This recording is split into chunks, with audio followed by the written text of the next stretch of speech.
Você passou pela situação de conhecer as pessoas mais cruéis da sua vida sentadas no banco de uma igreja? Jesus não foi crucificado por ateus. Foi entregue por líderes religiosos que amavam a Deus com os lábios, mas odiavam o próximo com as suas atitudes. Hoje nós vamos abrir Mateus 23 para entender por que Jesus chamou o sistema religioso de câncer. Olá pessoal, meu nome é Júnior Rodrigues, estou aqui nessa sexta com propósito para trazer aquilo que está então em Mateus 23 e edificar a sua vida refletindo sobre a importância de combatermos a hipocrisia, principalmente quando a gente fala do meio cristão. Bom, e aí quando a gente olha na passagem que começa, no primeiro versículo mesmo, Jesus já começa repreendendo os fariseus, os escribas, que eram então a classe dominante religiosa da sua época. E ele vai falando ali a partir dos versículos, principalmente do versículo 13, onde ele fala ai de vós, e ele profere vários ais contra os fariseus, até que ele chega no versículo 27, onde ele diz assim: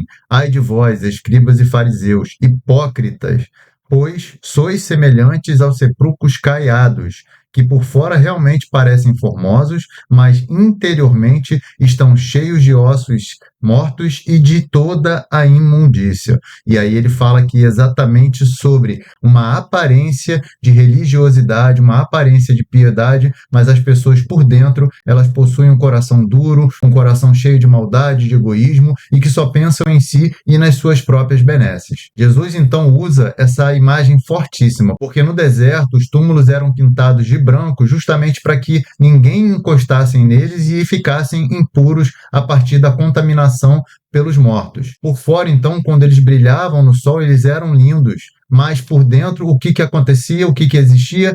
Ossos e podridão, imundícia, ou seja, fazer com que as pessoas, a partir do momento que elas tocassem naqueles sepulcros, elas se tornassem impuras. E o religioso, naquela época, e na verdade não é muito diferente dos dias de hoje, ele é um especialista em estética, ele gasta hora cuidando da pintura da vida, do vocabulário gospel, da roupa certa, da presença nos eventos, de um ativismo religioso, inclusive, mas o coração dele está em decomposição, não representa essa aparência de piedade, de religiosidade que ele tenta demonstrar para as pessoas ao seu redor, porque o seu coração está cheio de egoísmo, está cheio de podridão, está cheio de imundícia, e na verdade elas refletem por fora algo que elas não são no seu interior, no seu coração, nas suas próprias atitudes. E um ponto importante aqui da gente destacar é que no versículo 4, Jesus diz assim: pois atam fardos pesados e difíceis de suportar, e os põem aos ombros dos homens.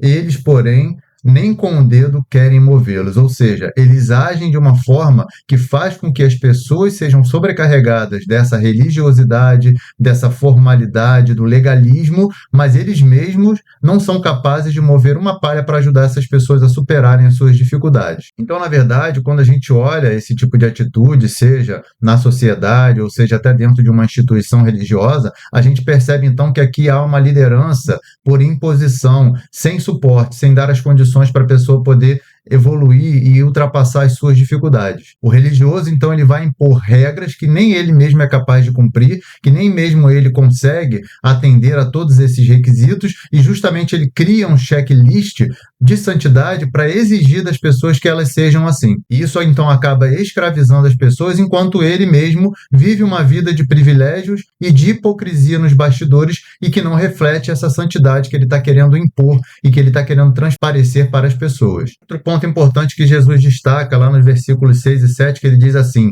e amam os primeiros lugares nas ceias e as primeiras cadeias nas sinagogas, e as saudações nas praças e serem chamados pelos homens de Rabi, Rabi. Ou seja, eles gostam de serem lisonjeados. Jesus vai direto ao ponto e ataca o ego dessas pessoas, mostrando que elas fazem esse tipo de coisa justamente para serem reconhecidas, para serem vistas, para serem elogiadas pelos outros. Ele, na verdade, o religioso, ele não serve a Deus, ele usa Deus para servir ao seu próprio ego, para fazer com que as pessoas ao redor possam aplaudi-lo e através dessa religiosidade que ele demonstra, ele então transpareça algo que na verdade ele não é. É um camarada que precisa de placa, precisa de título, precisa de reconhecimento, e se ele não for honrado, ele vai querer se vingar das pessoas que estão ao seu redor, porque na verdade a honra ele entende como sendo uma recompensa, até mesmo um direito que ele tem de receber das pessoas que estão à sua volta. E aí Jesus nos mostra que na verdade O evangelho é exatamente o oposto.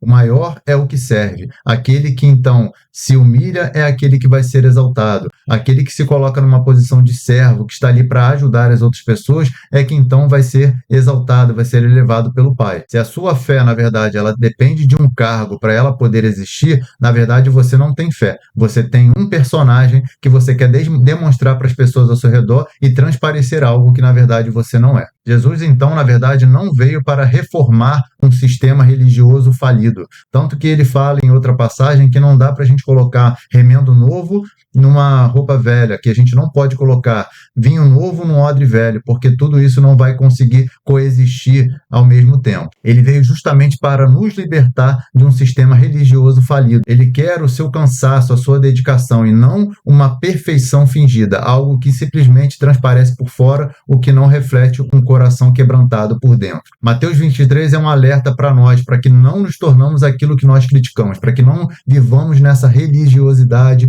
para que não vivamos no automático, para que a gente não viva de uma forma que seja fingida, que não transpareça ao nosso coração. E é para a gente refletir sobre um ponto muito importante. Se a sua religião ela te torna uma pessoa arrogante, que se acha melhor do que os outros e menos amorosa, afinal Jesus nos disse que o maior mandamento é amar a Deus sobre todas as coisas e o próximo como a si mesmo, na verdade você precisa mudar de religião. Volte para o evangelho puro, aquilo que Jesus nos ensinou, aquilo que está na Escritura, porque toda a Escritura aponta para Jesus e nós devemos viver aquilo que a palavra nos mostra, porque Jesus é a palavra. Nós devemos viver como verdadeiros cristãos, imitando a Cristo verdadeiramente e não somente no exterior, através de uma religiosidade falsa. Se essa palavra te confrontou hoje, não fuja. Tome uma atitude, melhore, busque ser uma pessoa de fato parecida com Cristo. Use isso como um espelho, para que possa refletir a verdade que está no seu coração. Curta, compartilhe, ative o sininho, se inscreva no nosso canal, para que você possa então acompanhar outras mensagens como essa e se tornar um ser humano cada vez mais parecido com o nosso Senhor Jesus. Se você se cansou de máscaras, vem com a gente caminhar por um propósito real. Em nome de Jesus, amém. Um grande abraço, te espero no próximo vídeo.